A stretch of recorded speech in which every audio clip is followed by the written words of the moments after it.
The Gates of Etheria. United States, 2037. In one of Utah's canyons, a team of geologists discovered something strange, a partially ruined structure made of an unknown metal, entwined with ancient symbols and half-embedded in solid rock. Archaeologists believed it to be some kind of prehistoric ritual circle. But when one of the engineers accidentally activated the device, something extraordinary happened. A spiral of light rose from its center, and at its peak, a circular portal opened. Beyond it lay an unimaginable landscape, an alien world. The scientific community gave the phenomenon a name, Etheria. It took the US government only a week to classify all information and seal off the area under top secret clearance. At the Pentagon, whispers of a new goldmine began to spread. If another world truly existed, then its resources could mean economic and military supremacy. Researchers from DARPA and NASA insisted on a cautious approach. Probing the atmosphere, assessing biohazards, measuring anomalies in time and space. But political leadership, hungry for rapid success, ignored their warnings. Within 2 months of the portal's activation, the first industrial team was assembled, 24 personnel, engineers, technicians, and security. The transition was successful. Early reports were promising. The air was breathable, gravity Earth-like, terrain mountainous and shrouded in dense mist, with bioluminescent flora. 19 hours in, they reached a plateau rich with crystalline formations of unknown origin. Then, contact was lost. All attempts to re-establish communication failed. Within 24 hours, the US government formed MOG-7, a mobile operations group led by Major John Reyes. The unit included Special Forces veterans, scientific advisor Dr. Hannah Moore, and field engineer Max Coulter, who had helped activate the artifact. Crossing the portal was disorienting, ringing ears, spatial confusion, and a brief lapse in time. Etheria greeted them with silence. The plateau where the workers had vanished was empty, drag marks, torn backpacks, discarded helmets. No blood. No bodies. Just silence. "Something's wrong here," Dr. Moore whispered, scanning the terrain. "The magnetic field is unstable. This place, it feels alive." That night, one of the soldiers vanished from his tent. Surveillance showed his body being pulled into thin air. No light. No sound. He simply disappeared. By morning, they encountered their first entity. It looked vaguely human, elongated, distorted, with eyes glowing from within. It didn't attack. It watched. And then it dissolved into the fog. Panic began to spread. Equipment malfunctioned.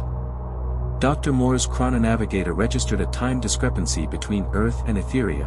Time flowed differently here. Faster. Or slower. It was impossible to tell. On the third day, the hallucinations began. People saw deceased relatives, heard their own voices calling their names. That night, Max Coulter shot himself, claiming, "Something inside me is speaking." Major Reyes decided to retreat, but the portal was gone. The artifact no longer responded. No signal reached Earth. They were alone. One evening, Hannah said quietly, "Etheria isn't just a world. It's a consciousness. Vast. Ancient. Dormant. And we woke it up." 3 years later, the artifact reactivated on its own.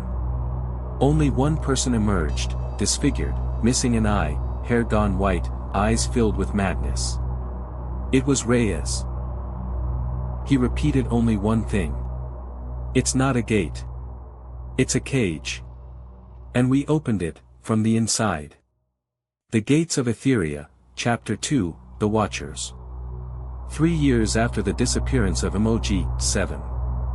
The reappearance of John Reyes sent shockwaves through every level of government. He was immediately transferred to a secluded medical facility in Nevada. Dozens of cameras, sensors, and psychiatrists surrounded him, desperate to understand what he had been through. But Reyes remained mostly silent. He barely ate. His sleep was restless. And when he did speak, his words sounded like fragmented thoughts, whispers not entirely his own. Etheria is alive, it doesn't see, it senses, you're a splinter under its skin. When Dr. Hannah Moore heard of Reyes's return, she demanded to see him. In the years since MOG-7, she had left government service and formed her own secret Etheria research group, unofficial but far more methodical. She sat before him, searching his faded, distant eyes. John. Where are the others? Reyes looked at her with unnatural calm. They're here, all of them. Etheria doesn't kill, it rewrites. It can't stand the foreign. It integrates. He tapped his temple. Into us. Weeks later. A new team was being assembled, MOG-13. The mission commander, Lieutenant Ash Hargreave, a veteran of operations in Indonesia and on Luna 5. Tough, but level-headed. His primary goal, uncover the fate of the vanished teams, and if possible, bring them back. Team members. Dr. Hannah Moore, scientific advisor, obsessed with understanding Etheria. Emily Coulter, engineer, younger sister of the late Max Coulter. T.J. Fly Wallace, drone pilot, reconnaissance and UAV specialist. Michaela Song, biologist, nanotech expert, eerily quiet. Before deployment, Hannah stood before the portal, now stabilized by a new energy matrix. It no longer glowed, it pulsed. Like a heartbeat.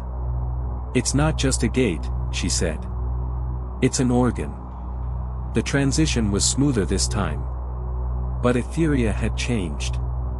The terrain was different, no longer a plateau, but a scatter of ruins resembling a city, overtaken by plant life that looked like neuron networks. The air was thick with pollen that reacted to movement. Soon, they discovered the first structure, a tower made of bodies. 6 meters high, it was a spiral formed of human forms, fused together, wrapped in unknown growths, softly pulsating with light. Inside, there was a whispering, 1,000 voices overlapping. Michaela Song dropped to her knees, muttering in an unknown tongue. Emily and Fly barely managed to pull her back. They're the architects, Michaela whispered after coming to. They build from us what Etheria needs. We're material.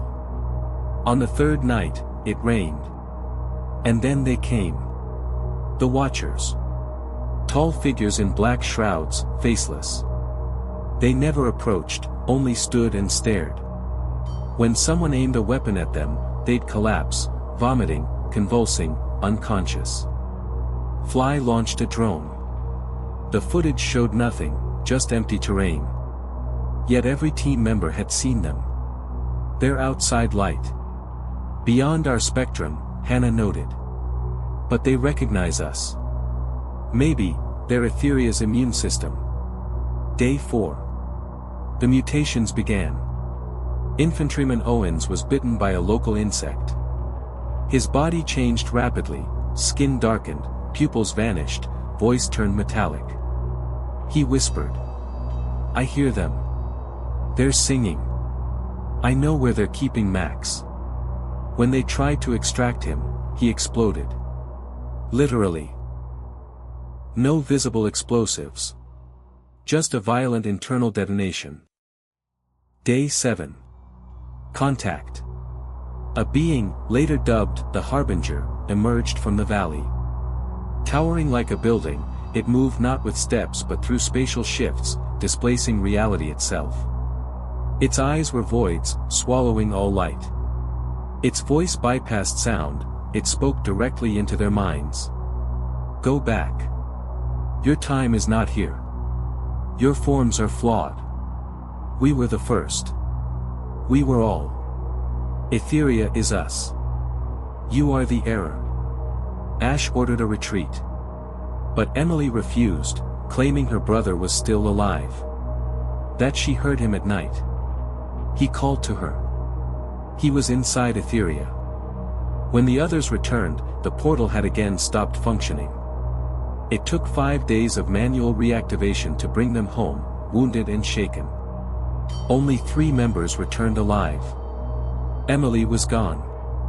In her final report, Dr. Hannah Moore wrote, "Etheria isn't just alive. It's intelligent. We are a virus to it. But it studies us. It adapts. It learns. And now, it knows what Earth looks like." The Gates of Etheria, Chapter 3. The Infection. 1 month after the return of Emoji 13. Of the 3 survivors, only Dr. Hannah Moore was cleared for open debriefings. Ash Hargreave had fallen into a coma shortly after returning. His brain activity showed extreme anomalies, spontaneous bursts of radio signals emitted directly from his cerebral cortex, as if his mind had become a transmitter. T.J. "Fly" Wallace, on the other hand, began experiencing memory loss and violent episodes. He could no longer recall any names, except one. Emily. Meanwhile, strange phenomena began manifesting around the artifact site in Utah. Surveillance cameras would briefly capture silhouettes that weren't actually there. Equipment would freeze or flicker uncontrollably. Workers complained of a ringing in their bones, and dreams in which they weren't quite themselves. Hannah's research team analyzed the survivors' blood. Their DNA had changed. Segments once dismissed as junk code were now active, an ancient sequence had awakened. No one could decode it. But it was clear. Etheria had left a mark. Recording her latest report, Hannah whispered, "It doesn't infect with a virus, it infects with meaning." Sequencer Laboratory, Colorado. 3 weeks later. Dr. Ryan Wiggs received a strange file via his private email, no sender, no subject. Attached was an audio clip. A single voice repeated, over and over. "I saw the light, and the light saw me, we are one, bring her back, bring Emily back." Spectral analysis confirmed the voice belonged to Max Coulter, declared dead during the first mission. Simultaneously, a biosignal matching Emily Coulter was detected near the original transition point. She was still officially missing. Hannah demanded another expedition. The Pentagon refused. They decided to seal the portal permanently, concrete it over, cut all connections. Too much risk. Too little reward. But it was already too late. Project Beacon, classified military site, Nevada. During a routine systems check, technician James Corley began acting erratically. His body trembled, black fluid leaked from his eyes. He screamed in an unknown language, his voice layered, like a distorted choir. She came, through blood, through thought, through doors. Immediately, a 5-kilometer radius experienced cascading failures, hallucinations, disorientation, voices in total silence. Sensor data revealed, space itself had become unstable near the infected subject. As if the boundary between worlds had begun to leak. Hannah named the phenomenon Etherification. A new unit was assembled under emergency protocol. Ghost Company. Their task, locate and contain infected zones. But things quickly spiraled out of control. In a nearby town, people began to disappear. No bodies. Just mirrors in their homes reflecting something else, landscapes not of Earth. One Ghost Company soldier took his own life after reporting. "I saw myself in the mirror, but not as human. As something else. Something wrong." Back in Nevada, Ash Hargreave woke up. For several days, he said nothing. Then, one morning, he stood at the window, looked out, and whispered. "She found a way. Through me." He raised his hand. The air around it trembled, distorted, as if it were tearing through space itself.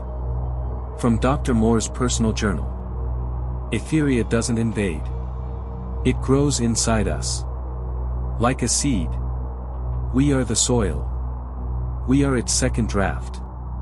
And maybe, we're not alone anymore. Chapter ending. In a sealed chamber of the military base, one mirror, covered, secured, began to ripple. From its center, a hand emerged. Pale. Thin. Inhumanly long. It gripped the frame and pulled through a figure. Emily Coulter. But her face wasn't entirely hers anymore. She looked directly into the surveillance camera and spoke. They rebuilt me. I am the bridge. And now, Etheria is coming. For you. The Gates of Etheria, Chapter 4, The Census. If reality can be replaced, how many people are still real? March 2039. The incidents had gone global. Mirrors, bodies of water, glass facades, any reflective surface began to show distorted reflections. People saw versions of themselves they did not recognize. In many cities, authorities documented the emergence of so-called voids, entities masquerading as ordinary humans, but with no pulse and eerily looping speech patterns. In New York, a woman stepped outside and saw 7 copies of herself standing at the building's entrance. A minute later, only one was still alive. Which one, no one could say. Operation One Earth.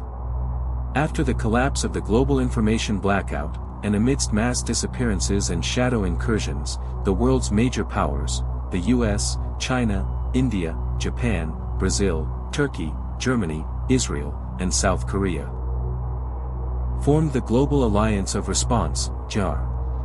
All political conflicts were frozen. A single unified protocol was established to respond to etherification. The Alliance's key assets. Project Helios, a quantum-armed orbital station, developed jointly by Japan and Israel. Black Lines, 12 rapid response strike divisions capable of intercontinental deployment within 8 hours. Cyblock 13, an experimental unit of individuals resistant to warped reality, composed of former contactees, including Fly Wallace. Void Protocol, an international campaign to destroy all reflective surfaces in infected zones. The invasion begins. By April, Etheria invaded openly. From portals across Africa, Siberia, Australia, and beneath the Arctic ice, came the Lords of the Lash, biomechanical beings, each 10 meters tall, emitting a sound that caused immediate paralysis in living organisms. Behind them came the doppelgangers, perfect replicas of real people, synchronized with the originals. Until, at some point, they simply replaced them. Kiev, Hamburg, and Manila fell in less than 48 hours. In the first global combat broadcast in human history, General Alfonso Diaz, commander of JAR, addressed the world. Etheria is not just an enemy. It is a rewriter. It turns the world into a book it can rewrite. But now, we refuse to be its pages. The last bastion, Antarctica. Satellites detected something forming deep beneath the Antarctic ice, the primary invasion node, Etheria's heart on Earth. The planet itself began to warp around it. Continents shifted ever so slightly. GPS systems failed. Gravity felt wrong. Hannah Moore, along with survivors from previous missions, embarked on a final assault, Operation Fracture, to strike at the core. With them was Ash Hargreave, no longer entirely human, but still holding on. His eyes sometimes glowed from within. "I can still hear them," he told Hannah. "But now, they're afraid. For the first time, we hurt them." The Battle of the Sixth Pole. Antarctica. -73 degrees Celsius. Thousands of Alliance soldiers in exosuits, armed with anti-resonance weapons and synthetic armor, assembled on the ice as cracks in reality split open. Etheria poured out, black and oily, reflecting both heaven and hell at once. Their path was blocked by fractal titans, giants of fluid geometry, inside whose bodies the faces of the dead could still be seen. Some of them still moved. Spoke. Begged not to be shot. But they were no longer human. Hannah led her team into the heart of the node. There, they found the core of Etheria, a mind woven from billions of voices. Among them, Max, Emily. Even Hannah herself. Her copy, encased in a translucent pod, spoke to her. If you destroy us, you destroy everything. We are part of you now. We exist within all living things. Hannah turned to Ash. He nodded. Then we die, as humans. She activated the reality shard, a device engineered from data provided by Fly. It didn't destroy. It overwrote. It rewrote space, erasing Etheria from the physical world. A flash of white light. Epilogue. 2 years have passed. Earth is recovering. The war left deep scars, cities in ruins, millions dead, but Etheria has retreated. And yet, something remains. Children born in 2040 sometimes see reflections, not of what is, but what could have been. Some draw doors that don't exist. And in a sealed laboratory beneath Iceland, Dr. Hannah Moore keeps a journal. I dream of futures that never happened. But in those dreams, I'm alive. They call me the Watcher. Maybe Etheria didn't lose. Maybe it's just learning to wait.